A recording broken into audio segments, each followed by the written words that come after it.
we're back! 2 Sepia tears. Yeah, blah blah blah blah, nya nya nya nya nya nya nya nya nya. Willie and Lucas were in our usual spot talking about something. I could hear them from where I'm standing, but they can't see me. What? I'm not eavesdropping. I'm just checking my watch. It's their fault for speaking so loud so close to me. Extremely slowly. It might sound strange to you, but it's a key element to character design. Show tits! How do you expect to learn to draw if you can't look at things from the perspective of the fan? Well, this was just your impromptu idea. That's not the point! Information like this comes in handy everywhere in life! I'd like to know even a single place where that might come in handy. That's an insignificant detail! Just don't forget! 4.1.2.5! It's a necessity! Is that like the breast waist butt ratio? I might regret asking this, but do you really find these things that interesting? Of course it is! 'Tis a vital aspect of my existence. And you're not ashamed at all to talk about it? Not in the slightest! Not even to a girl? Well, maybe a little, but I have no need to admit that to you. You weren't planning on saying that, were you? A cunning mastermind such as myself makes no mistakes. But occasionally a slip of the tongue does occur. Something strange. I'm not sure what, but... You're a strange guy. And I'm not interested in ordinary humans, so I have no complaints. William laughs in reaction, but it's not the same way you'd laugh at a sitcom or on TV or a bad pun. You're far more transparent than you think. Has everyone ever told you that? Not in recent memory. Damn it, something's not right. You create an identity by pretending to push reality away, but really you're just... Sorry I'm late! God damn it, am I cock-blocking my bro? Am I seriously doing that? What a dick. For a protagonist, you're a dick. I barged into the hall. I had to talk to one of my teachers after class. What have you guys been up to? Well, I was just telling William about the ideal ratio of... So I was right! Never mind that. What have you been doing, Lillian? My only normal friend here. Just the usual. Then let's eat! Studying makes me hungry. I take up my lunch with more vigor than necessary. You ever seem to notice that something's off, but... Never mind, it's lunchtime. That's all. But I remembered something as our conversation continued. It's not a complete memory, but it's out there somewhere. It happened by chance. Lucas's binder was left lying on the ground, and a small, brightly colored object stuck out from the front. It was a bookmark. It was a normal bookmark for the most part, crudely laminated with a plain design. The only notable thing about it was that I had seen it before. It was lying in William's drawer yesterday, tucked safely away. I kept telling myself that it's pointless, but I can't shake the feeling that this memory is somehow relevant. Did Lucas give it to her as a present? That might make sense, but then how does he have the same one? Could just be a coincidence, but I know it isn't. It's silly. The thing I'm trying to remember is so irrelevant that I forgot it after only a year. And yet, it must have been important to at least one person for it to be stowed away so deliberately. Mark, are you okay? Yeah, I'm fine. I'm just... Alright, just making sure. Anyway, as I was saying... William continues talking, but my mind is too clouded to make any sense of it. Hang on a moment. That isn't who I think it is it? I turn to look outside, and my suspicion is proven correct. At first I had only seen one, but there are 2 figures out in the snow. One of them has every right to be there, although she should probably be sitting with us instead. As for the other... Sorry guys, I'll be back in a moment. Watch my stuff! I spring to my feet and dash outside. Well, look who decided to show up. Gasping for breath, I catch him before we reach the entrance. That's what I should be telling you! What are you doing here? Nothing in particular. I was bored, so I decided to pay you a visit. At school, of all places? I did say I would come back, didn't I? This just proves I'm not a liar. That's beside the point! I'll make you want it to be. What? Do you even care about making sense anymore? Don't be mean, Oni-chan! Mira just bumped into me on the way to school and asked for directions. Then we started talking and she ended up following me here. She was just trying to be friendly. And you don't think that's even remotely creepy?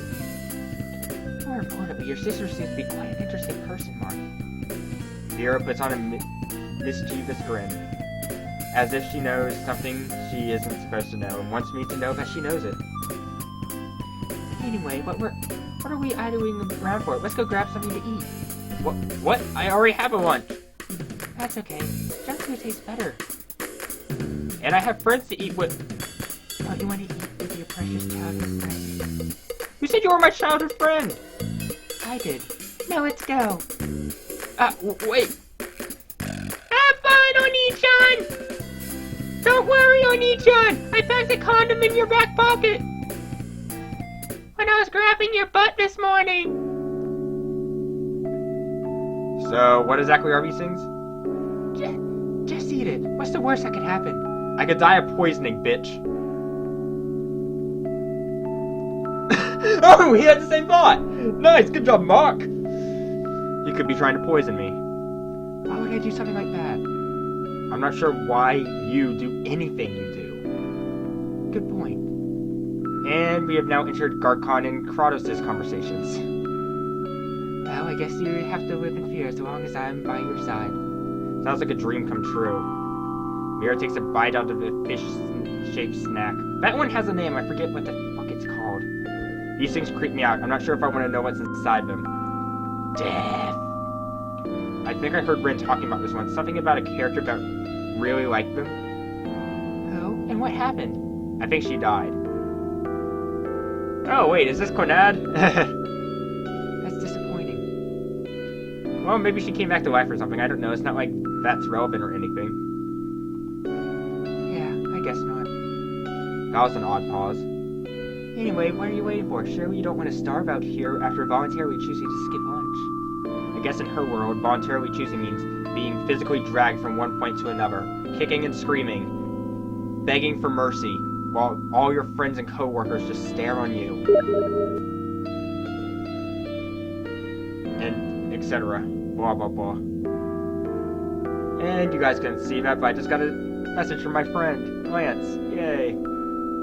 You won't know what it's like until you try it. Take a bite. Fine, fine. Sweet. I know, isn't it great? It's not bad. See? She takes another bite, looking like a kid in a candy store. You're not difficult to please, are you?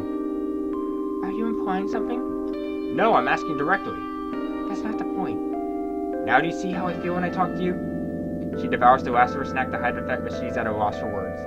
You look like you don't have a worry in the world. It must be nice. I don't have much to worry about in the first place, right? We can take as much time as we need. That smile. It makes me uncomfortable.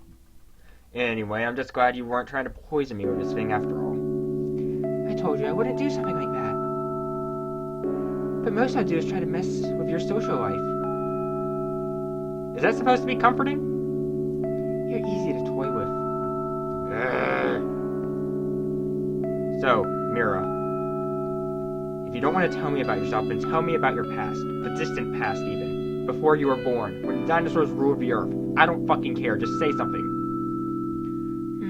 Why would you ask that all of a sudden? Well, you were talking to Rin, right? She must have asked something about you, and I don't think you could have just worded your way around it. Oh, I wouldn't go so far as to say that. True. But still, you must have told her something, right? It's a little unfair that she knows more about you than I do. Mira props her chin on her fingers. Fair enough.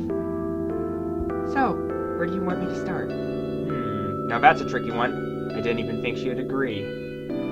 Well, what about your life before high school? What were you doing before we met? You don't pull your punches, do you? She grins awkwardly, but continues on. I'm not sure if I told you this, but I was living in another country a few years ago. It was from the end of junior high to the beginning of high school. Okay, now I'm curious. Feel free to stop talking when you want, but mind telling me how you ended up in another country? Well, it's a long story.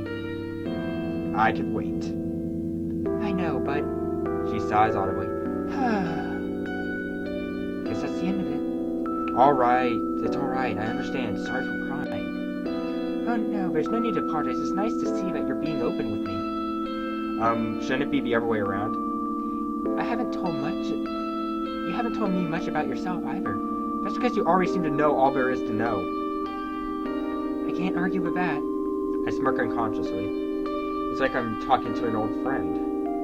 Well, it's up to you, but I don't think it's helping us grow closer if you don't tell me anything about yourself.